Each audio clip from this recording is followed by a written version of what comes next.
सर्व आदरणीय विद्यार्थी मित्रांनो नमस्कार. महाराष्ट्र सेट परीक्षा 2025 पेपर क्रमांक 1 दुसरा युनिट रिसर्च ॲप्टिट्यूड या टॉपिक मध्ये येणारे 100 महत्त्वाचे कन्सेप्ट आपण बघत आहोत. 37 कन्सेप्ट बघितलेले आहे. आता 38वा कन्सेप्ट बघूया. The panel study has the issue of attrition. Attrition म्हणजे उदासीनता किंवा घर्षण. पॅनल स्टडी हे कशाच्या रिलेटेड आहे तर अट्रिशनच्या रिलेटेड आहे. 39वा concept. A researcher wants the research question to be explicit. प्रत्येक रिसर्चर म्हणजे संशोधक हा संशोधन रिलेटेड प्रश्न विचारत असताना तो एक्सप्लिसिट व्यक्त व्हायला पाहिजे. 40वा. Symbolic interactionism is a theory. Symbolic interactionism ह्याला आपण सिद्धांत म्हणतो किंवा थिअरी म्हणतो. 41वा कन्सेप्ट. ऑब्झर्वेशनल म्हणजे निरीक्षण संशोधन. Study of behaviour in their natural setting without intervention. एका व्यक्तीचा नैसर्गिक वर्तन कसं आहे त्याला न सांगता फक्त निरीक्षण करून त्या व्यक्तीचा वर्तनाबद्दल अभ्यास करत असेल त्याला ऑब्झर्वेशनल रिसर्च असे म्हणतात. 42वा कन्सेप्ट. लॉंगिट्युडिनल रिसर्च म्हणजे काय. Study and measured over time. खूप वर्षापासून एकाच घटकाबद्दल अभ्यास करत असेल तर त्याला लॉंगिट्युडिनल रिसर्च असे म्हणतात. 43वा कन्सेप्ट. अ प्रियोरी म्हणजे काय. A priori means accepting knowledge because people have agreed. लोकांनी सहमत केलेले आहे म्हणून त्या ज्ञानाला स्वीकार करणे. Stratified sampling. स्ट्रॅटिफाईड सॅम्पलिंग ह्याला sampling method is based probability. Stratified sampling हे प्रोबॅबिलिटी सॅम्पलिंगचा एक घटक आहे किंवा त्याचा प्रकार आहे. आता नॉन प्रोबॅबिलिटी हे संभाव्य.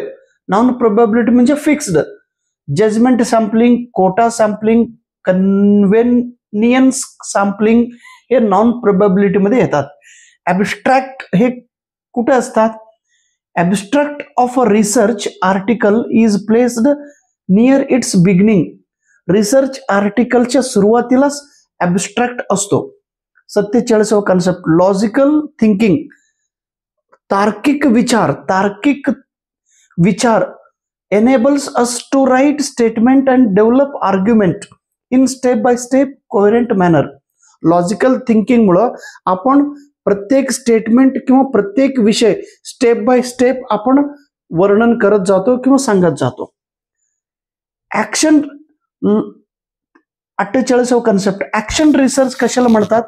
Action research it is solving an immediate problem.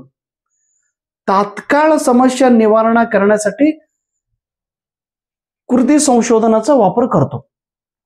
49वा. Null हायपोथिसिसला आपण झिरो किंवा नो डिफरन्स असेही म्हणतात. Identification of a problem. एखाद्या प्रॉब्लेमला आयडेंटिफिकेशन करणे, ओळखणे, समस्या ओळखणे is the first step in starting the research process. कोणत्याही संशोधन करण्याची सुरुवात म्हणजे identification of problems. Okay. 50 concept सांगितलेले आहे. कृपया बोर्डवर लिहिलेले कन्सेप्ट व्यवस्थित नोटबुक मध्ये लिहा आणि त्याचं वाचन करा. अजून 50 आहे ते नंतर तुम्हाला मी सांगतो. ओके. शक्य झालं तर माझं मराठी मीडियमचे पुस्तक कृपया घ्या आणि त्याचं वाचन करा. सगळं पुस्तक मध्ये दिलेले आहेत. पुस्तक आणि व्हिडिओ दोन्ही मिक्स करून तुम्ही स्टडी करा आणि पूर्ण विश्वास ठेवा तुमचा रिझल्ट मिळतो. ओके. रात्री 1 वाजलेले आहे. ओके. रात्री आता बघा रात्री 1ला फक्त 5 मिनिट. त्यामुळं व्हिडिओ बंद करतो. उद्या मला बिजापूरला जायचं आहे, कर्नाटकाला, विजयपूर. ओके. आणि आल्यानंतर यायला उशीर होतो. रात्री 12 होणार उद्या. त्यामुळे परवा दिवशी मी व्हिडिओ तयार करतो. रविवारी. ओके, उद्या सकाळी हनुमान जयंती आहे. तुम्हाला हनुमान जयंतीच्या हार्दिक शुभेच्छा. नमस्कार.